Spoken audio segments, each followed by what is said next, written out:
everyone and welcome back to my channel Law of Your College. In today's video we will understand whether it is important for you to give mocks for your CLAT PG exam or you should skip giving mocks. तो आज की video में सारे doubts जितने भी doubts हैं mock को लेके कि मुझे मॉक देना है या किस तरीके से देना है या देना भी है या नहीं देना है, वो सब के सब क्लियर हो जाएंगे. लास्ट तक इस वीडियो को ज़रूर देखना, सारे क्वेश्चन आंसर हो जाएंगे तुम्हारे. ठीक है, तो सबसे पहली चीज़ समझो क्या होता है ना, बच्चे 50-60 मॉक बस ऐसे ही लगाते जाते हैं. ठीक है, 50 से 60 नंबर ऑफ मॉक्स वो लगाते जाएंगे. ये समझ ही नहीं पाते कि मॉक को देने का असली पर्पस क्या है. और इसके कारण क्या होता है, वो मॉक जितने मर्जी लगा लेते हैं, वो सिर्फ और सिर्फ उनका टाइम वेस्ट करता है रैदर देन वो कुछ प्रोडक्टिव उनको कुछ हेल्प नहीं करता है, वो बस उनका टाइम वेस्ट करता है. तो तुमको क्या समझना है, सबसे पहली चीज़ कि मॉक को देने का पर्पस क्या है. सबसे पहली चीज़ जो सबसे इंपॉर्टेंट है वो ये है कि तुमको अब तुम्हारी स्ट्रेंथ और वीकनेस पता होनी चाहिए. एक जब भी तुम मॉक दो, तुमको एक चार्ट बनाना है जिसमें तुमने लिखना है कि ये मेरे सब्जेक्ट्स हैं जो मेरी स्ट्रेंथ है, ये सब्जेक्ट्स हैं कुछ जो मेरी वीकनेस है. कंपनी लॉ हो गया, ट्रेड लॉ हो गया, इनकम टैक्स पे कुछ हो गया, ऐसे करके जो बहुत ही स्पेसिफिक टॉपिक्स होते हैं उस पर क्या होता है, कभी कभी हम रीसेंट केस लॉस को नहीं पढ़ते हैं या स्किप कर देते हैं. तो ऐसा कोई भी पैसेज अगर हमारे एग्जाम में आ जाए या हमारे मॉक्स में भी आ जाए, तो वो पैसेजेस को जनरली जो पैटर्न मैंने देखा है कि सब बच्चे उसे अटैम्प्ट नहीं कर पाते, वहाँ पे आ जाती है आपकी वीकनेस. और फिर स्ट्रेंथ क्या है, मान लो आप किसी का कॉन्स्टिट्यूशन स्ट्रेंथ है, मान लो किसी का जूरिस्प्रूडेंस स्ट्रेंथ है.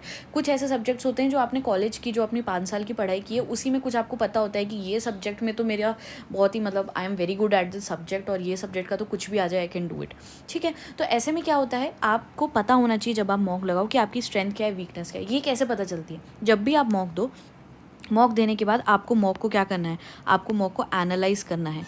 जितनी भी सॉल्यूशंस आपको मॉक के मिलेंगे उनको एनालाइज करना है. इसलिए ज़रूरी बात यह है कि जो भी मॉक आप लो उसमें जो भी सॉल्यूशंस आपको मिले वो काफ़ी डिटेल में होने चाहिए. सिर्फ राइट आंसर लिख देने से कुछ नहीं होता. तो आपने एनालाइज़ किया, आपने समझा कि मेरी क्या स्ट्रेंथ है, मेरी क्या वीकनेस है. उसके साथ आपको अपनी प्रिपरेशन को अलाइन करते चलना है कि मेरी प्रिपरेशन अब इस अकॉर्डिंग होगी कि अगर मेरी ये वीकनेस है तो मुझे इस पर थोड़ा ज़्यादा ध्यान देना है, या ये मेरी स्ट्रेंथ है तो इस पर कम ध्यान देना है. तो मॉक आपका इस लेवल पे मदद करता है. और क्या मदद करता है, मॉक आपको पैटर्न समझाता है, आपके एग्ज़ाम का पैटर्न समझाता है और आपको उससे यूज़ टू करवाता है. ठीक है, क्योंकि देखो मेरी बात सुनो, अभी भी क्या होता है ना, काफ़ी सारे बच्चे मुझे मैसेज करते हैं और बोलते हैं मैम हमें पैटर्न ही नहीं पता, हमें गाइड कर दीजिए, हमें कुछ समझ ही नहीं आ रहा है. अभी इट्स हाई टाइम कि आपको पैटर्न तो समझ में आ ही जाना चाहिए अपने पेपर का.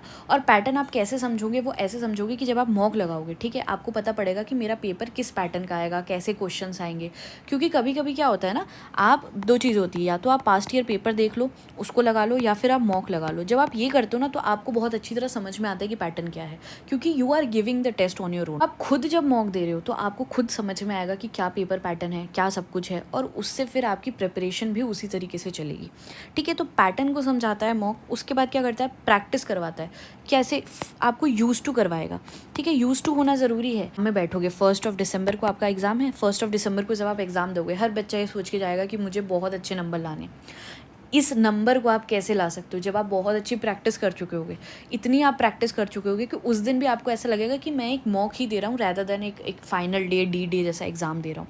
क्योंकि अगर आप मॉक नहीं दोगे, ठीक है, और लास्ट दिन चले जाओगे एकदम कि बस मैंने प्रिपरेशन बहुत अच्छी कर ली है, मैंने थ्योरी बहुत अच्छी पढ़ ली है, भले ही मैंने मॉक्स नहीं दिए, मैं तो उस दिन बिल्कुल बहुत अच्छा पेपर देने वाली हूँ या देने वाला हूँ. तो ऐसे में क्या होता है ना, ऐसे में उस दिन कभी कभी क्या होता है, टेंशन हो जाता है एग्ज़ाम का, कभी कुछ पैटर्न चेंज आ गया, कुछ हो गया, बहुत टेंशन हो जाता है और उस दिन उतना अच्छा परफॉर्म नहीं हो पाता.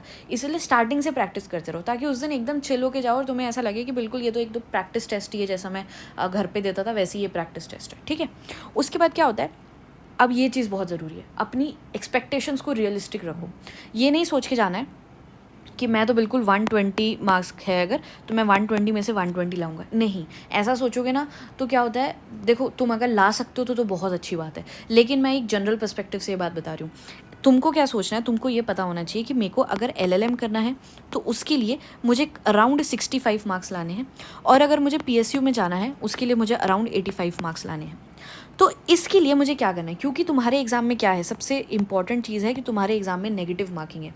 यहाँ पे खेल हो जाता है. अगर तुम नेगेटिव मार्किंग को नहीं समझोगे, तुम सोचोगे मैं तो सारे अटैम्प्ट करके आऊँगा, तो क्या होता है, तुम्हारे मान लो 50 सही हैं, तुमने 60 गलत कर दिए, तो तुम बहुत पीछे तुम्हारे मार्क्स चल जाएंगे. ठीक है, इससे बचना है आपको, ये नहीं करना है. तो इसलिए आपने रियलिस्टिक एक्सपेक्टेशन रखनी है. वो आप कैसे रखोगे, जब आप मॉक्स दोगे आप ये एनालाइज़ करोगे कि पास्ट ईयर पेपर्स कैसे थे और उन पे क्या कट ऑफ गया था उनका, और किस कट ऑफ पे क्या कॉलेज मिल गया था. जैसे कोई बच्चा किसी कॉलेज को, मान लो आप बैंगलोर जाना चाहते हो, ठीक है, तो उसका क्या कट ऑफ गया था वो आपको पता होना चाहिए, उसके हिसाब से आपको पेपर देना है। और जब आपको पता होगा ना कि मुझे 65 या 60 to 70 की रेंज में नंबर लाने हैं, तो आप क्या करोगे, कुछ ऐसे क्वेश्चन जो बहुत ही डाइसी है, बहुत ही कन्फ्यूजिंग क्वेश्चन है, आप उन्हें छोड़ दोगे और ऐसे क्वेश्चन को पहले पूरा सॉल्व करोगे जब पेपर, तो ऐसे क्वेश्चन को सॉल्व करोगे जो आप बहुत ही शॉर्ट हो।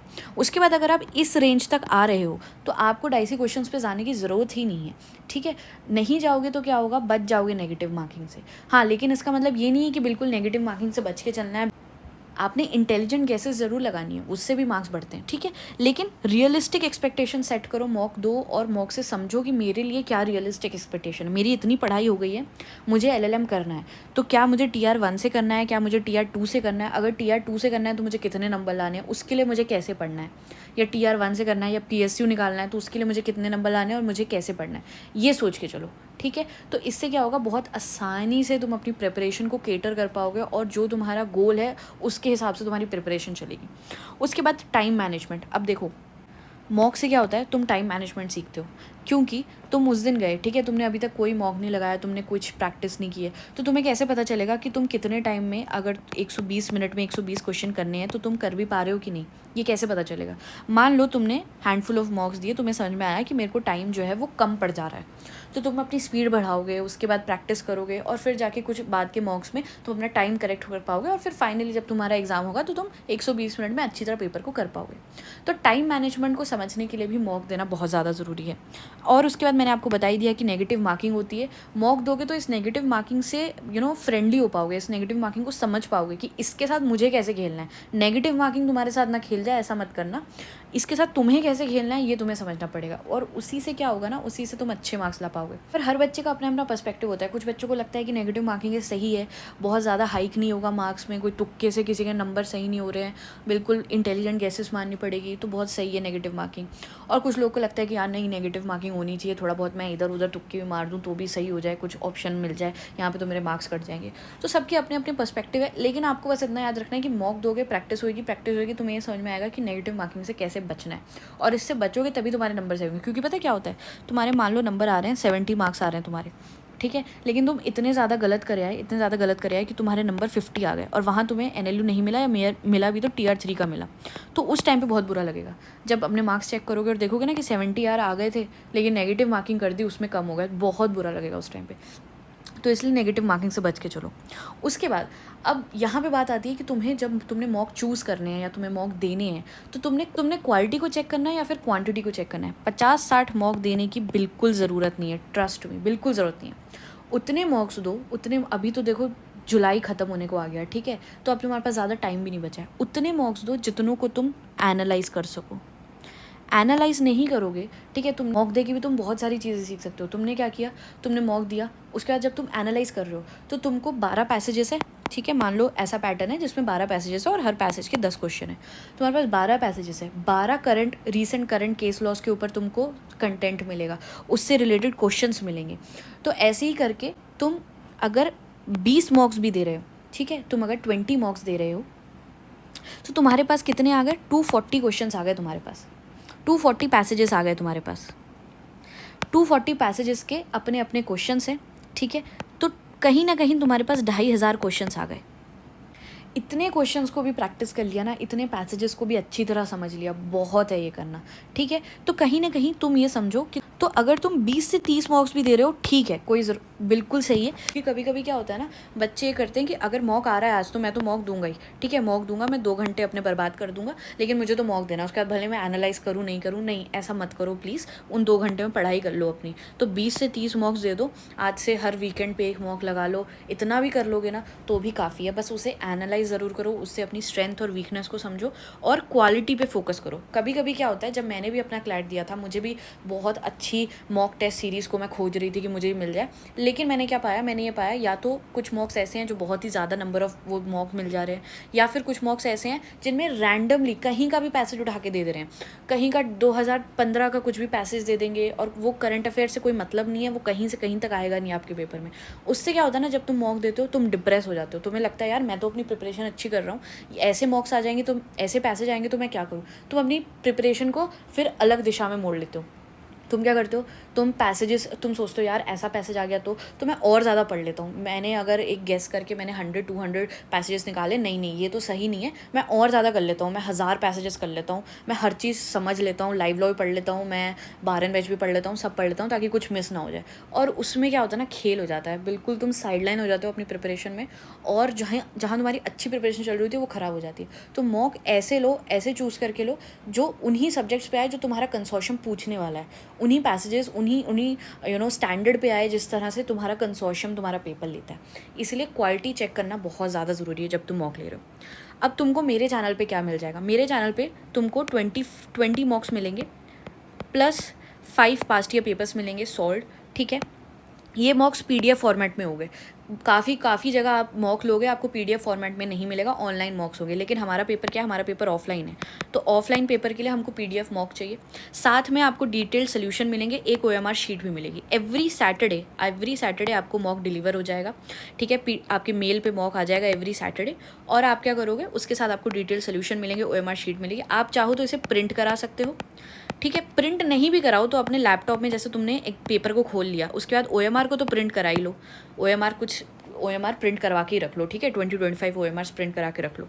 तो तुम्हें ये तो पता चल जाएगा कि एटलीस्ट जो ओएमआर मुझे फिल करनी है उसमें मुझे कितना टाइम लग रहा है, क्योंकि 15 मिनट लग जाते हैं ओएमआर फिल करने में, अच्छी तरह फिल करनी है। तो ऐसा मत कर लेना कि सारे क्वेश्चन टिक कर लिए लेकिन ओएमआर ये फिल नहीं कर पाए, बहुत बार हो जाता है काफ़ी बच्चों के साथ। तो तुमको मेरे चैनल पर क्या मिलेगा, मॉक्स मिलेंगे, एवरी सैटरडे डिलीवर होंगे तुमको, और डिटेल सोल्यूशन होगा, पास्ट ईयर 5 पेपर्स मिलेंगे, ठीक है। 25 टोटल आपको पेपर मिल जाएंगे, जिसमें 20 रहेंगे आपके मॉक्स, 5 रहेंगे पास्ट ईयर पेपर्स।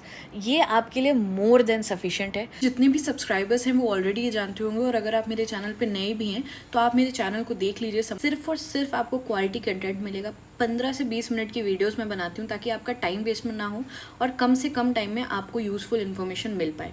मैंने बहुत ही एफर्ट लगा के ऐसे मॉक्स को प्रिपेयर किया है, ऐसे करंट अफेयर्स, ऐसे रीसेंट पैसेजेस को सिलेक्ट किया है जो बहुत ही ज़्यादा एक्सपेक्टेड है कि आपके एग्जाम में पूछे जाए। उनसे जितनी भी इनसाइड इन्फॉर्मेशन, जितनी भी डिटेल इन्फॉर्मेशन आपको चाहिए, उनको मैंने क्वेश्चंस में पूछा है, और मैंने कोशिश ये की है कि ये मॉक्स आपको जितना हो सके उतना ज़्यादा बेनिफिट करे। तो अगर आपको इन्हें परचेस करना है, 25 मॉक्स तुम्हें मिल रहे हैं इस प्राइस रेंज पे, और हर सैटरडे तुम्हें मिलेंगे मॉक्स। कब तक मिलेंगे, तुम्हारा लास्ट सैटरडे 30 नवंबर को, तो एक दिन पहले तुम्हारे एग्जाम तक के, 1 दिसंबर को तुम्हारा पेपर होना है संडे को, उससे पहले तक तुमको सारे मॉक्स मिल जाएंगे। उसके साथ मेरे चैनल पे लैंडमार्क और रीसेंट इंपॉर्टेंट जजमेंट्स जो होते हैं, ठीक है, 2024 के तो तुम कर लोगे, लेकिन पिछला इतना बैकलॉग कैसे कवर करोगे, तो अगर उसको कवर करना है 1950 से 2023 तक, ये पीडीएफ्स ले ली, इसके अलावा फिर कुछ करने की ज़रूरत नहीं है। तो ये भी तुमको मिल जाएगी इस प्राइस पे। अभी इस पर 10% का डिस्काउंट भी चल रहा है अभी, अगर आप लेते हैं। आप मुझे इस नंबर पे व्हाट्सअप कर सकते हैं, इस नंबर की व्हाट्सअप लिंक भी डिस्क्रिप्शन बॉक्स में दी हुई है, उस पर क्लिक करोगे तो मेरी चैट ओपन हो जाएगी, उस पर आप मुझे बता सकते हैं कि अगर आपको कोई भी चीज़ इसमें से परचेस करनी है। अगर आप इन दोनों चीज़ों को अभी एक साथ लेते हो, ठीक है, तो आपको इस प्राइस पे मिलेगी, जो काफ़ी कम है। अगर दोनों को मिला के देखें अलग अलग, तो काफ़ी कम प्राइस पे आपको ये मिल जाएगी। तो अगर आपको ये चाहिए, आप इस नंबर पर मुझे व्हाट्सअप कर सकते हैं। इसी के साथ हम आज की वीडियो को यहीं पर ख़त्म करते हैं। आई होप आपको आज की वीडियो अच्छी लगी होगी, ये इन्फॉर्मेशन जो मैंने दी है वो यूज़फुल लगी होगी। कोई भी डाउट है कमेंट सेक्शन में ज़रूर पूछ लेना। इसी के साथ take care and bye bye.